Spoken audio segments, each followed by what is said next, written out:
اس لیے جنم لے رہے ہیں کہ ہم نے قرآن سے اپنا ناطہ کمزور کر لیا ہے۔ وہ قرآن مقدس جو اللہ رب العزت کی لارائے کتاب ہے، وہ قرآن پاک جو اکمل کتاب ہے، وہ قرآن مقدس جس کو انسان چھوتا ہے باوضو ہوتا ہے اور تلاوت کرنے لگتا ہے تو ایک ایک لفظ کے بدلے اللہ رب العزت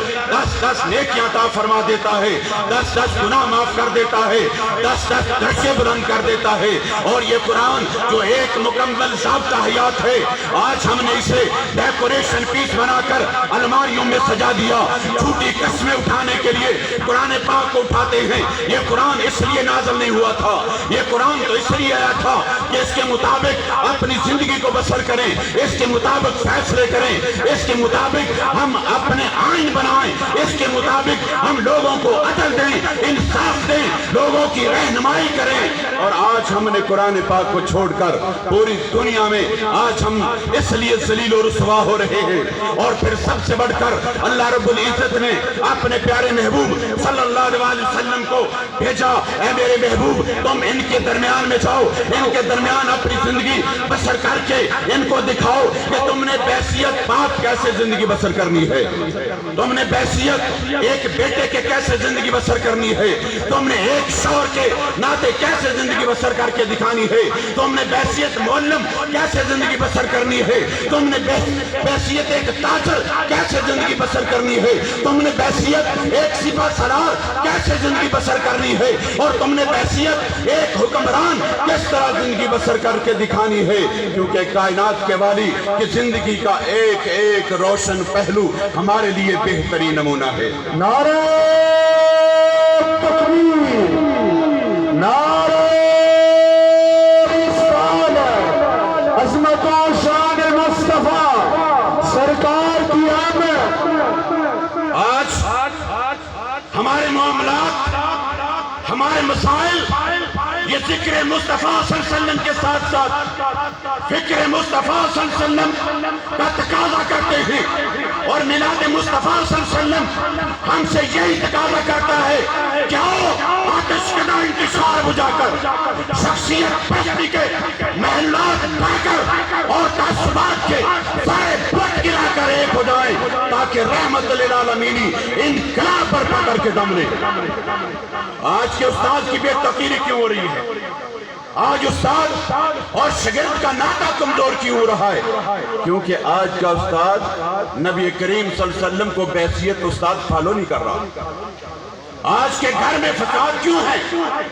باپ کے سامنے بیٹا کیوں کھڑا ہو جاتا ہے؟ اس لیے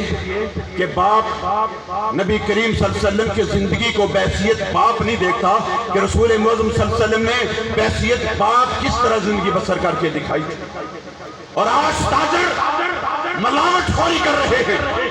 ذخیرہ اندوزی کر رہے ہیں، ناجائز منافع خوری کر رہے ہیں۔ کاش آج کا تاجر نبی کریم صلی اللہ علیہ وسلم کو بحیثیت تاجر دیکھتا کہ اللہ کے پیارے محبوب صلی اللہ علیہ وسلم نے کس طرح تجارت کر کے دکھائی۔ اور آج ہماری گھروں میں چھوٹی چھوٹی باتوں پر طلاقیں ہو رہی ہیں، زندگیاں برباد ہو رہی ہیں۔ کاش آج کے ہمارے نوجوان نبی کریم صلی اللہ علیہ وسلم کی زندگی کو دیکھتے کہ اللہ کے پیارے محبوب صلی اللہ علیہ وسلم نے اپنے ازواج کے ساتھ کتنا حسن سلوک برتا تھا، کس طرح اپنے ازواج کے ساتھ نبی کریم صلی اللہ علیہ وسلم عدل و انصاف کرتے تھے، محبت سے پیش آتے تھے، ان کے حقوق کا خیال رکھتے تھے۔ آج یہ بگاڑ اس لیے ہے کہ ہم نے نبی کریم صلی اللہ علیہ وسلم کی زندگی کو فالو کرنا چھوڑ دیا، ان پر چلنا چھوڑ دیا، اور آج کے یہ ناانصافیوں کے، یہ ظلم کے، یہ جبر کے، یہ استحصال کے، یہ سارے معاملات اس لیے جنم لے رہے ہیں کہ آج کے حکمران نبی کریم صلی اللہ علیہ وسلم کو بحیثیت حکمران فالو نہیں کرتے۔ اور کاش آج کے حکمران نبی کریم صلی اللہ علیہ وسلم کو بحیثیت حکمران دیکھیں تو ہمارے معاملات سارے بہتر ہو سکتے ہیں۔ وقت چونکہ بہت کم ہے، بس ایک دو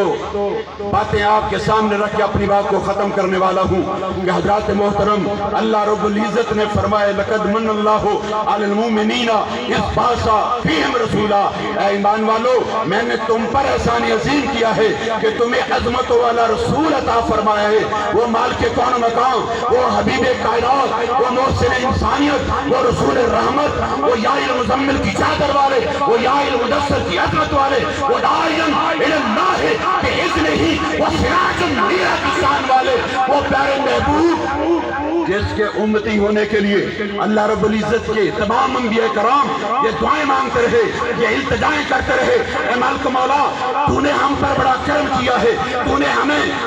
کتاب و حکمت سے نوازا ہے، تو نے ہمیں نبوت سے سرفراز فرمایا، تو نے ہمیں رسالت سے نوازا، لیکن یا رب العالمین ہماری یہ التجا ہے، ہماری یہ خواہش ہے، جب تو نے اتنا ہم پر کرم کیا ہے تو ایک کرم اور بھی کر دیجئے، اس پیارے محبوب کا ہمیں امتی ہونے کا بھی شرف عطا کر دیجئے۔ تو حضرات محترم،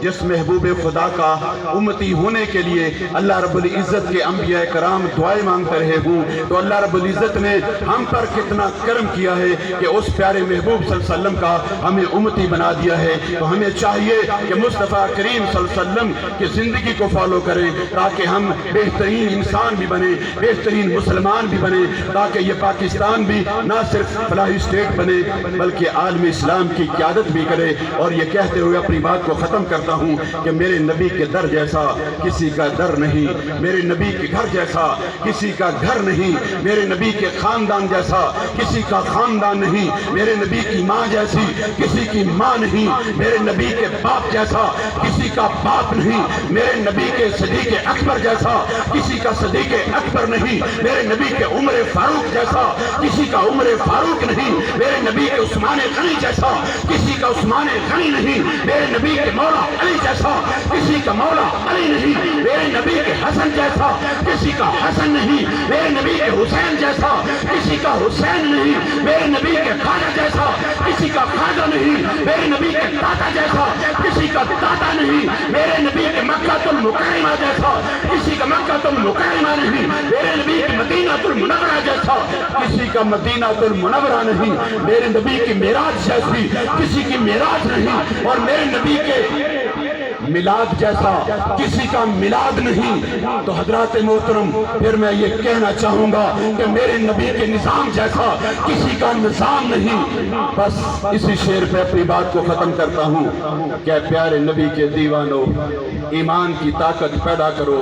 صدیق اکبر کی دل میں تم روح صداقت پیدا کرو، ایک جوش تمہارے اندر ہو کہ نظام مصطفیٰ نافذ ہو، تم عدل کے پیکر بن جاؤ، فاروقی جذبہ پیدا کرو، تم دل کے غنی ہو دنیا میں، کیوں غیروں کے محتاج بنو، عثمان غنی کا پیسے تم انداز سخاوت پیدا کرو، ایک ٹوکر میں ہو تاج شہی، تم ایسی جسارت والے ہو، تاریخ تمہاری شاہد ہے، حیدر کی قوت پیدا کرو، یا رسول ہاشمی